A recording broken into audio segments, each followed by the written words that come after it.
안녕하십니까. 경매 기본교육 제3강 오늘 할 차례입니다.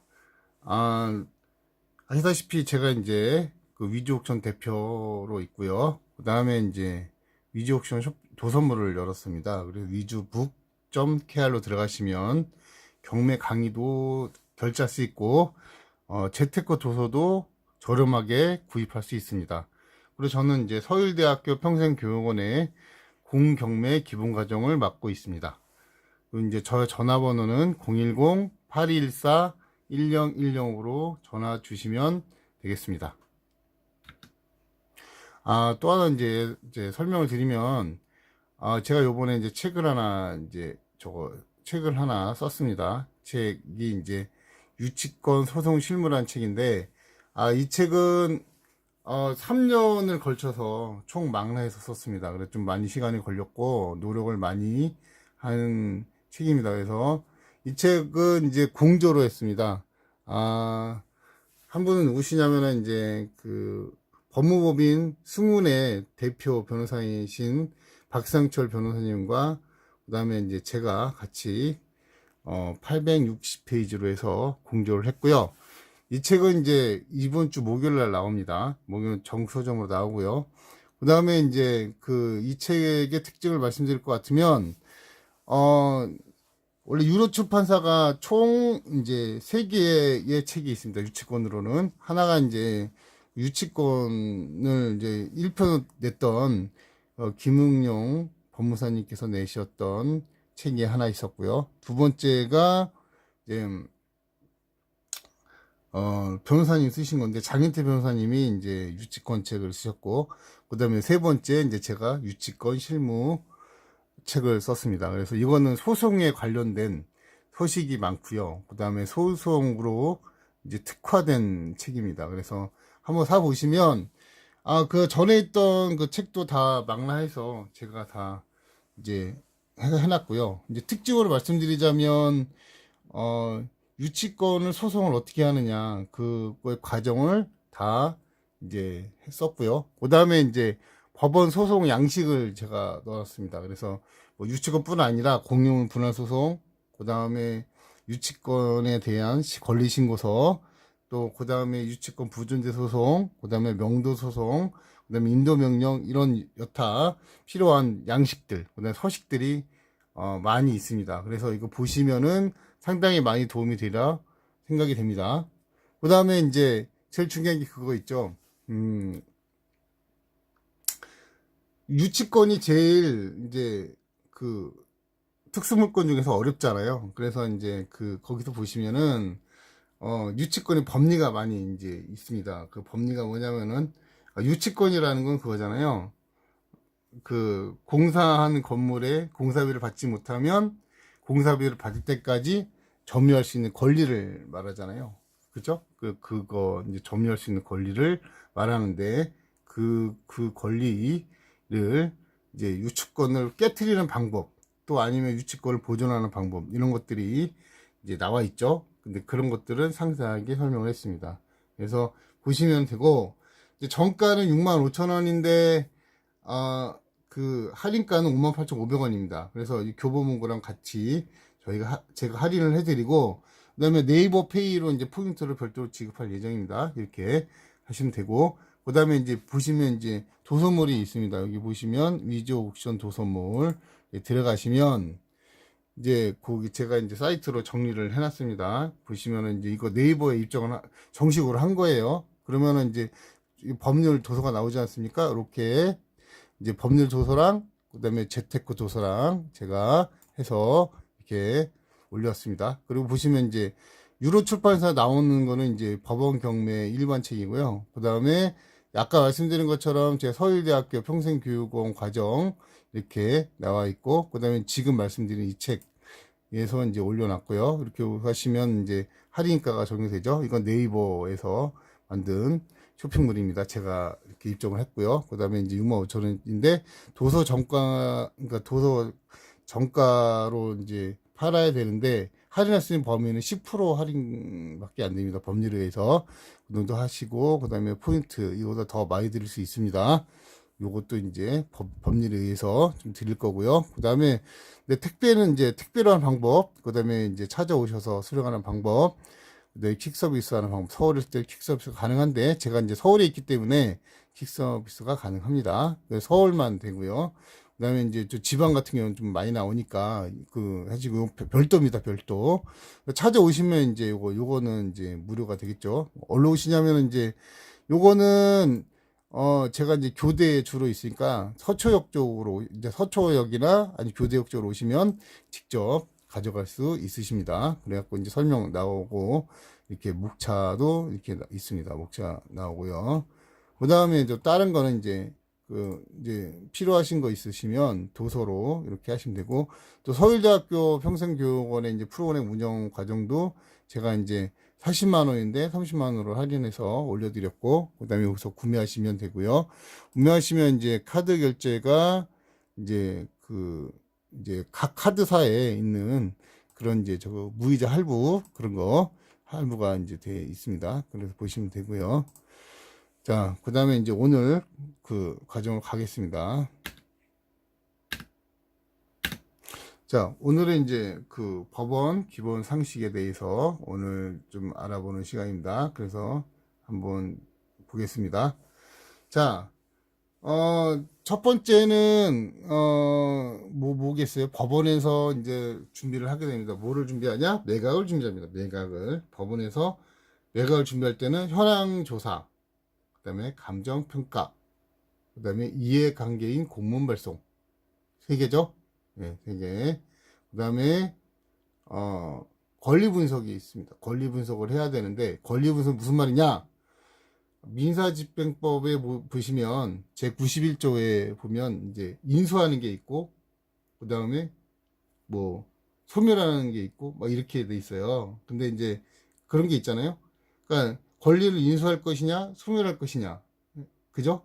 그런 것들을 이제 따져주는 거죠. 그런 거를. 그러면 이제 근저당으로 있으면 근저당이 말소 기준 권리가 돼 갖고 모든 권리는 다 소멸한다. 그렇게 말씀드리고 싶습니다. 그래서 근저당 중심, 아니면 가압류가 있으면 가압류 밑으로 다 소멸하고, 이렇게 보시면 될 것 같습니다. 그리고 선순위 임차권자가 만약에 경매를 신청을 했다. 그러면 그 후로 말소 기존 권리가 이제 선순위 임차권으로 중심으로 해서 됩니다. 그 다음에 이제 물권 분석입니다. 물권 분석이란 말은 뭐냐면, 이제 어떤 건물이 있잖아요. 물건이 있으면은 이제 수익률을 분석하는 거예요. 얼마를 남길 것이냐.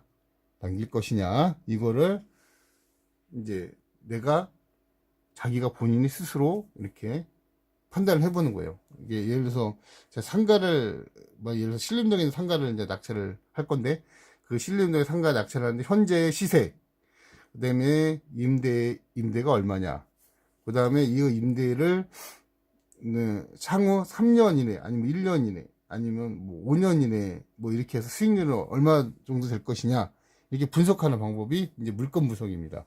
그래서 이제 제가 전 시간에도 말씀드렸지만, 경매를 잘하려면 권리 분석과 물권 분석과 그 다음에 명도 처리를 잘해야 된다. 3가지로 이렇게 압축할 수 있습니다. 그 다음에 이제 용어가 나오는데, 경매 연기라는 게 있어요. 연기. 그 뭐냐면 채무자가 채권자와 합의해서 입찰 기일을 연기하는 겁니다. 이렇게. 왜 그러냐면 이제 채무자가 이제 채권자한테 나 돈은 조만간 갚을 예정이니까 좀 연기를 해주면은 내가 돈을 갚겠다. 이렇게 되죠. 근데 내가 이제 오늘 갔어요. 이제 오늘 입찰하러, 내가 물건을 딱 보고, 그 다음에 그 물건에 있는 현장 방문을 해서, 임장이라고 하는데요. 임장 가서, 오늘 낙찰하러 갔는데, 갑자기 아침에 게시판을 보니까 연기가 돼 있더라. 아니, 헛땅 치는 거잖아요. 이렇게. 헛땅 칠 수가 있어요. 이럴 때 이제 연기라고 하거든요. 연기가 됩니다. 그죠? 그 다음에 이제 경매 치하가 들어와요. 어떻게 되냐면, 이제 경매 일체 중에 채무자가 돈을 이제 채권자한테 승낙을 맡아서 이제 변제를 해버리는 거죠. 변제를 하면 어떻게 돼요? 치하를 하겠죠?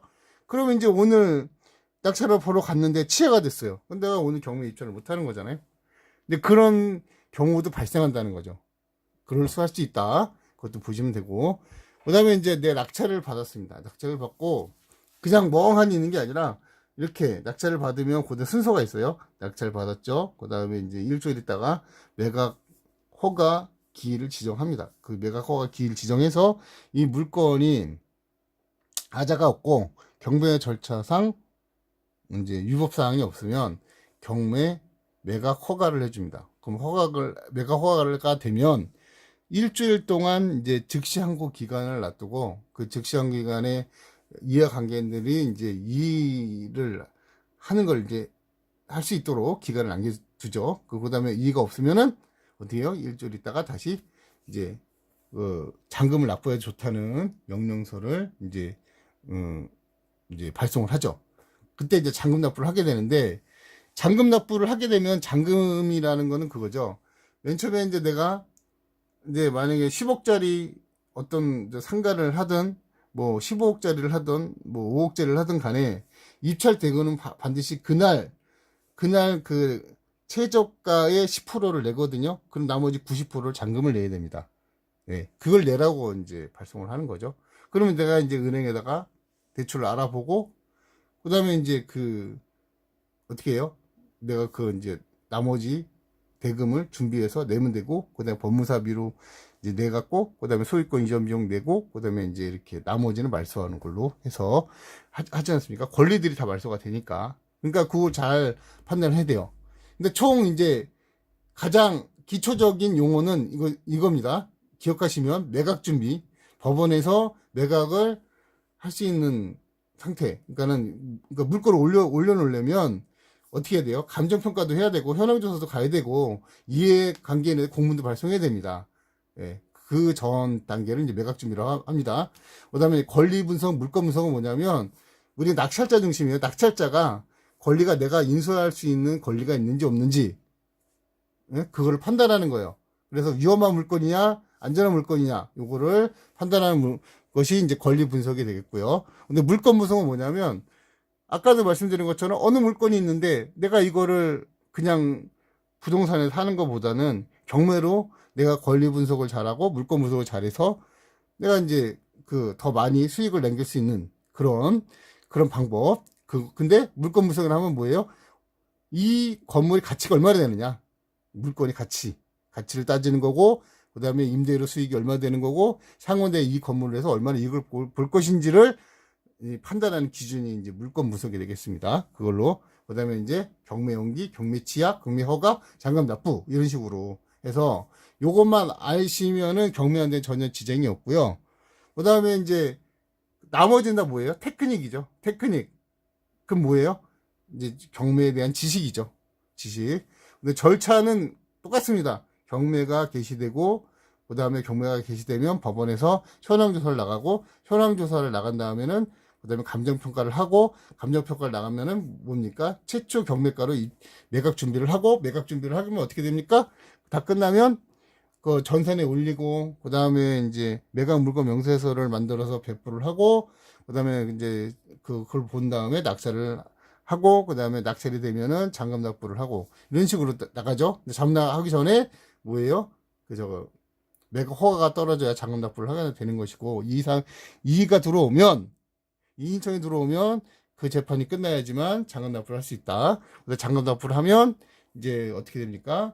소유권 이전을 하고, 그 다음에 인수되는 권리가 없으면 다 말소를 하게 되고, 이렇게 이제 절차가 진행이 된다고 보시면 되겠습니다.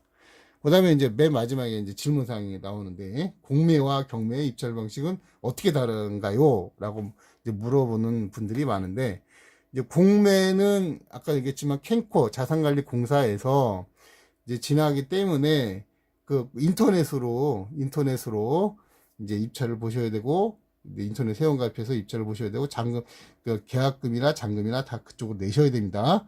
경매는 무조건 법원에 오셔야 됩니다. 오셔서 입찰서를 쓰시고 10%를 준비하시고 대봉투와 소봉투에다가 다 기재해서 놓으시고, 그 다음에 직접 투차를 하셔서 발표 결과 때까지 기다렸다가 한 10시에서 11시까지 어떻게 돼요? 입찰을 이제 하죠. 그러면 이제 하고 11시서부터 종이 울려요. 종이 울리고 나서 그 다음에 이제 다 취합을 해갖고 제일 높은 물건마다 이제 책꽂이에다가 딱 넣어놓죠. 딱 이렇게 배부를 한 다음에, 그 다음에 이제 순서대로 부릅니다. 호명을 해서, 낙찰자 안 된 사람은 다시 보증금을 나눠줍니다. 그 자리에서. 네, 그게 틀린 점이다. 이렇게 보시면 되겠습니다. 오늘의 강의를 마치겠습니다. 수고하셨습니다.